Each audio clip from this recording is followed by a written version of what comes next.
Well, I'm on my way back, and I'm going to have Amy do a top 10 list tomorrow. We're going to include everything. Maybe she's just too tired to do it this afternoon. Everybody in the car is either getting over the virus or has it. Ourselves, literally, a little bit sick. I was a little bit run down from running the roads the last couple of days with Ollie and myself. Ava sprained her ankle today. Everybody's just a little bit beat up today. So you probably won't get your videos until tomorrow afternoon. I do want Amy to do a top 10 list because she got to see a lot of horses over the last 2 weeks of going with them. She knows the horses pretty much as well as I do right now. And I'm very interested to see what she thinks.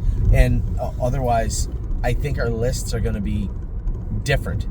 You know, when I said an earlier video today, a recap video from Saturday, you know, I'm going to do a top 10. I'll bring that to you in just a minute. And matter of fact, like, it wouldn't be a problem. I just thought there were some horses coming forward that continued to march forward today that belonged in the top 10. Some other horses that I believe are some of our best horses, but today didn't show up the best way they can for a number of reasons. Perfection Hanover, it's not his fault. He can't be in the top 10 right now, but here's a horse that I believe had been number one for a couple of weeks, number 1, 2. Horse that I think very highly of, but that virus really, you know, knocked him around. And he started to come back forward today. Amy said, why would you have him in this set? It was like one of the slower trot sets. And she said, I was just climbing all over everybody the whole way. I said, well, that's good. That means he's coming back to life. I'm glad to hear that. But again, it's hard to put him in the top 10 after that type of thing, right? I trained Supermind last week at 2:38. Up until today, probably the fastest mile of any of the horses of either gate in our barn. Now, a couple of sets beat that today. But Supermind, again, hobbles were a little long today. The track was just starting to let go a little bit. He was in the mud. Eric said he was a little choppy in the turns. I said, well, I can tell you why. I said his hobbles are about a foot too long. That's nobody's fault. It's just the way it was. When I'm out there, I can set the hobbles to where I feel they belong in the mile. And, you know, especially this time of year when the horses need them, I'd rather have them on a little more snug than loose. But nevertheless, it was still a good mile. He must have won a mile in 2:41, 2:42 with Supermind today. But a horse that I think could jump up and, you know, beat up on some horses, quite a few horses in our barn, if given the opportunity. He didn't make the top 10. Riding the Rodeo, Millie Girl. My Name is Swaney. 3rd or 4th today in her set. Closing on the end of it has been awesome for 3 weeks. But I feel I have 10 horses in front of her right now. Uncle Danny, I've told you he's one of our best horses we have. I still believe he is. But to no fault of his own, again, I have 10 horses at him today. He's a Fearless Peter, won his set today. First over, nonetheless. I put 10 in front of him. And Leland Hanover, I think he's one of the ones you're going to see him start creeping onto the top 10 list. And then I think he's going to be a mainstay there for a while. So a lot of horses didn't make it. I think if you've been paying attention the last little while, there's no shock who the number 1 is. Cut loose again today and looked rather good today. I was very impressed with her. So we're going to get to now. I'm going to start with number 10. There are a few surprises, and this is why I ultimately want to hear Amy's top 10 list. A lot of it's going to sound the same, but there are going to be some differences. Number 1, I highly doubt will be different, but there will be some different ones other than that. My number 10's in New York. Pummeled them today. Looked very, very good doing his work. Him and I here. He's a Fearless Peter. Both won their sets today. Now I didn't go with them. I didn't go with He's a Fearless Peter, so maybe that's a little more biased towards me. But in New York was very, very, very strong today, and I love his attitude. He's like a kid that picked up a new hobby. You know, he's training very, very good right now, and I hope it stays right through to the summer because he's a likable little bugger for sure, and he does work very, very well today. Number 9, I started this filly at number 3 today just because of the way she trained, and then usually I have my 23 horses, I think, or 23 or 24 horses that were on my overall list today that I thought could be top 10. Some of those I chopped quickly and said, well, obviously there's quite a few horses here. This one is down the list a bit, this one. Then I got down to 18. 18 was tough. To get from 18 to 10 was tough. And I just started where I think I knew who number 1 was. I'm pretty sure I knew who number 2 was. Well, initially when I started doing my list, Pretty Eyes and Lies was number 3. That's how good she's been, and that's how good she was today. She looked unstoppable today in the set she was in, and Amy was just sitting there, and she'd forgot her watch, which is odd that she put her on the front. She forgot her watch, but she actually mapped out the mile perfectly. And we pulled up, and she'd beaten me by a length and a half. I was second, I think, or third. And she goes, "Did I go too fast?" And I said, "You actually were bang on perfect where you should have went." She goes, "Oh, it just felt like maybe I was going a bit quick. I just let up down the lane." I said, "Well, that's fine." I said, "The filly was just really good." We ended up going a mile at 2:37, and Pretty Eyes and Lies was very strong today. It's so cool to watch a horse like her, you know. Her brother Lawmaker stood off a little bit, never touched a knee, never really touched anywhere. It was pretty fluid. Her mom stood off a little bit more, and she got into her knees quite a bit. We bred her to international money at the time. All the international monies we had were straight. No issues with any of them. They didn't really interfere that bad. Never really had any lameness to speak of. So it just seemed like an easy pick at that time. Now remember, we're coming off Spitfire and Carter Michael Dio at the time, Crantini at the time. These are the international monies we have. So it was a rather easy pick at that moment in time. Well, when we went to pick her up as a yearling, she stands off like her mom. 11-1. Man, oh man, not another. I said, well, it's not shocking. It's not shocking. But the difference is she doesn't touch a knee. And she trots off the ground, square. Trots off the ground, square. Her mom, you could tell she kind of paddled at her knees a little bit. This filly doesn't wear, all she wears is trot boots behind, which could easily be bandages, and a set of bell boots up front and a nice low head check. And she is all business right now. Man, she looks good. Truly, truly impressed with her. But here's a filly that I had at 3 and dropped all the way to 9. So you can see how there was a lot of shuffling going on my list. Number 9 was Pretty Eyes and Lies. Now, a horse that wasn't awesome today, but it was not his fault. Tyler St. Louis helps us ride a little bit and jog some horses in the morning. And Amy had to go drop the girls off at a birthday party. So I'd asked Tyler to go with Go Strong Hanover. Well, Tyler said, Anthony, it was starting to get muddy. I couldn't see. And he said it was either stay back a little bit or stay out in the middle of the track. That's the only place that felt safe. And I just sat back a little bit. So he just stayed at the back and went around. But this horse here has been, well, if you were to look at like the horses that stayed on the top list the longest since we started, right? The horses that have been consistently good. This guy would almost be ranked number 1, wouldn't he? Go Strong Hanover. The horse has been fantastic since day 1 and continues to be great. I haven't gone with him yet. I almost worked my way in behind him today, but I just couldn't. It came down to him or Blue Rare, and I wanted to go with Blue Rare so bad, just because she had acted up on Amy the other day, and I made it very difficult for her to put her with pacers. I just wanted to see how she'd be. We'll talk a little bit about her in a little bit. Go Strong Hanover. I guess I shouldn't have said that. Go Strong Hanover has just been absolutely fantastic. What, honey? You're silly. Has been absolutely fantastic and almost a travesty to put him at 8. But I think today, all things considered, that's where he belonged. Number 7 is another one of those mainstays. The thing I love about this horse, I told you this before about Tomboy Strong, the fact that you can turn her on, and when you put her in dawdle mode, she will. Usually when you fire them up, they're revved up the next couple of weeks training if you're on consistent training schedule.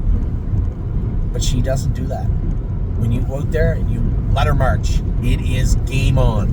But when you let her kind of throttle back a little bit, she's very subdued and a really, really nice horse to drive. You know, it's been tough for me to root for her from day 1 because her brother bothered me so much last year. And I know a lot of my partners are going to say, you know, you keep bragging on I Don't Play Nice. The thing I don't like about I Don't Play Nice is that he was given the ability to be a good horse and he made the choice not to be. That's what I don't like about him. Nothing more. If he wasn't a good horse, no big deal. That happens. We've had a couple of them that we've sold over the last 2 weeks. A couple of them that we're going to sell next week that just aren't good enough. They just physically aren't good enough. He is good enough and chooses not to be. And to me, those are the horses that bother me the most. Those are the ones that let me down, because they're the ones that leave you heartbroken sometimes. And it was so hard for me to root for her, because he had done such a number on me last year, thinking that he was going to be a nice horse. This is a nice horse with a nice gait. All that was true. The one thing he was missing was the will to use it all, right? That mental and physical fortitude you need to be a top athlete, or even an effective athlete. That one little thing that we have such a tough time measuring in horse racing is a game changer. And it certainly was for the negative when it came to I don't play nice. The good news is this filly is not like that. She can turn her on, she attacks, she's ferocious, she loves her work, she can just sit on the outside, grind away, and know at the head of the lane it's time to put them away. And I just really like watching her go. I haven't been able to go with her that much because she's been perfect. Square gated, never ever makes a break, is always on point. Just a nice filly. Again, this is how good our top 10 list is right now. Is that a horse that I think that of? I put it number 7. Number 6, Rose Run Bobby, a little fractious. Bobby could easily be number 1, but she's a little fractious. And I said to Amy, I know you love Bobby, but she's owned by Uncle Peter, and they all need that couple of weeks of fat camp, so to speak. They need to work hard for about 2 weeks. And then they generally come around. I told you that about Megan's lucky day. She's going to wreck everything. She's rude. She's ignorant. She's bossy on the track. She's mean. 2 weeks of some heavy lifting. Sweetest horse in the world to do anything with today.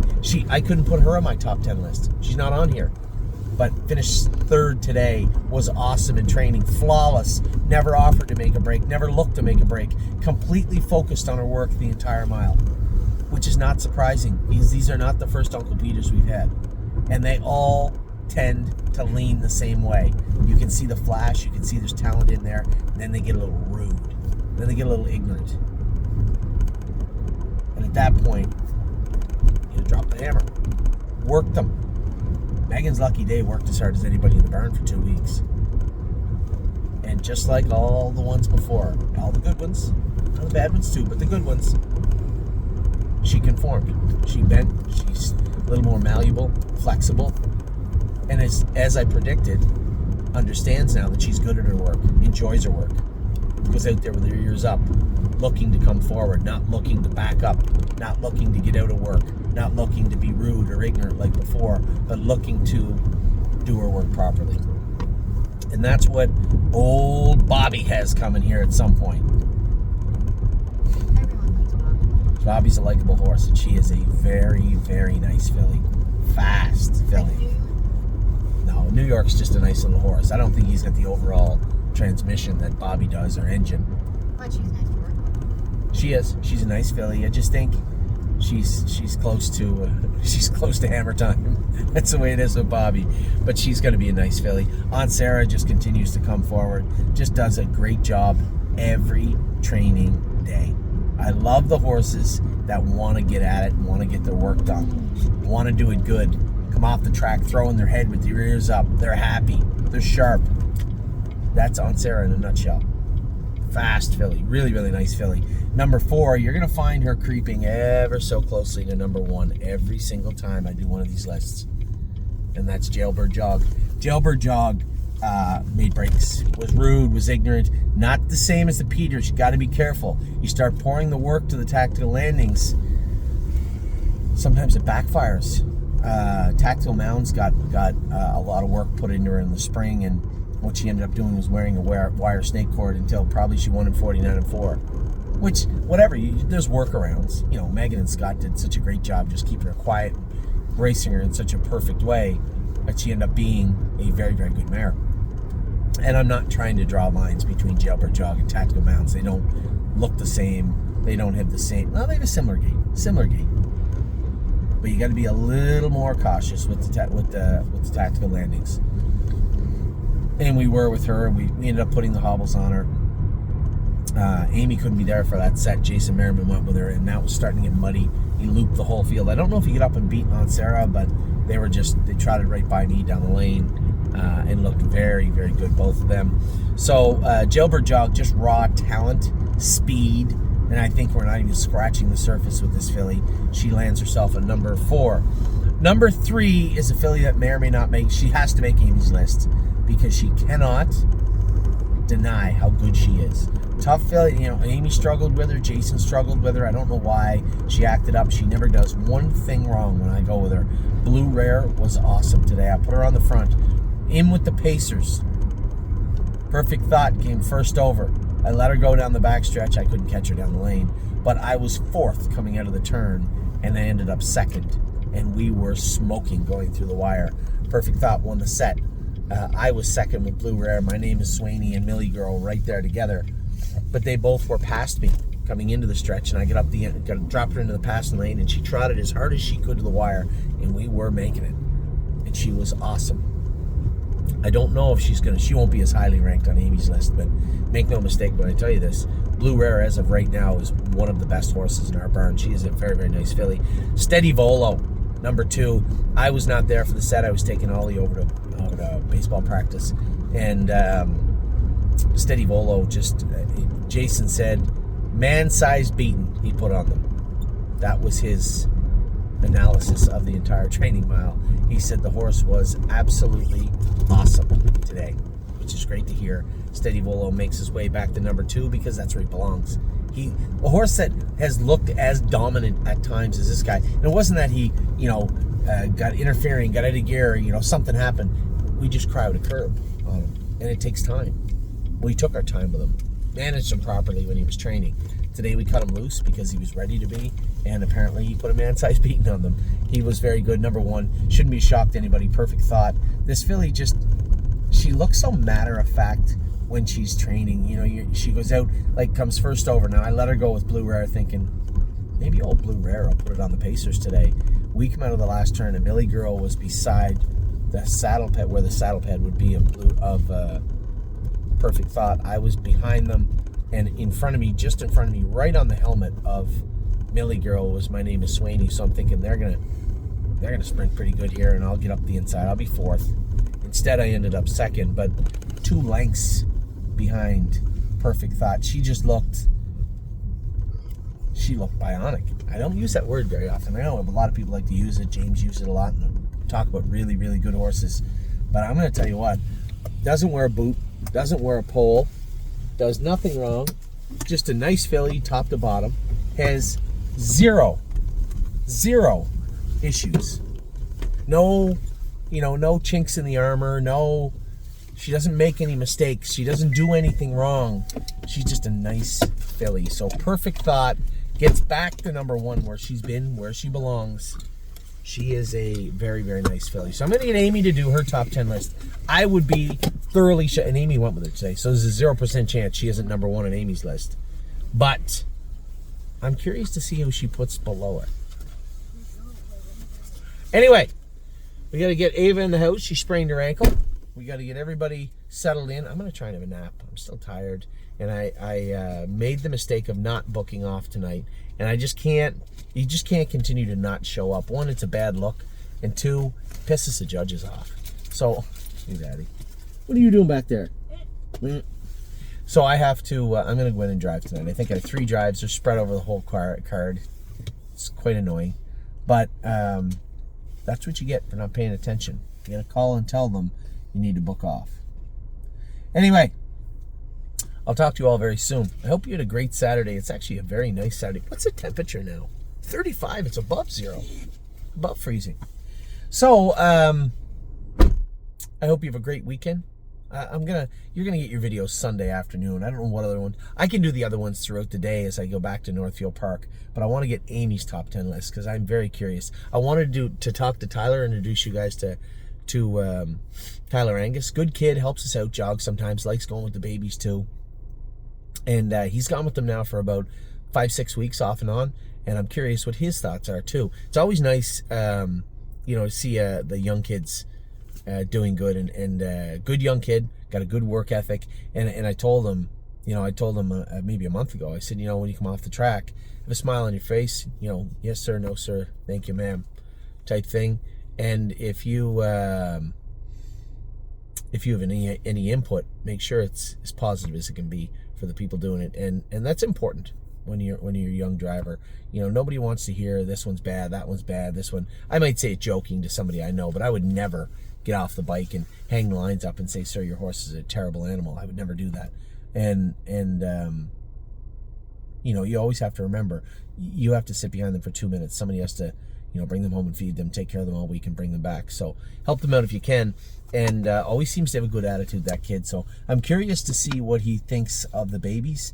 I asked him, Taney goes, "I got to go somewhere. Would you mind if I did it next week?" And I said, "Yeah, no problem. I think that'll be good input for next week." So we'll see if we can't get Tyler on the video for next week. So with that, I'm going to let you go. As I said, have a great rest of your weekend. Good night last night at Mohawk. Hopefully we can get things back on track as we move into next week, the last week of February. Take care.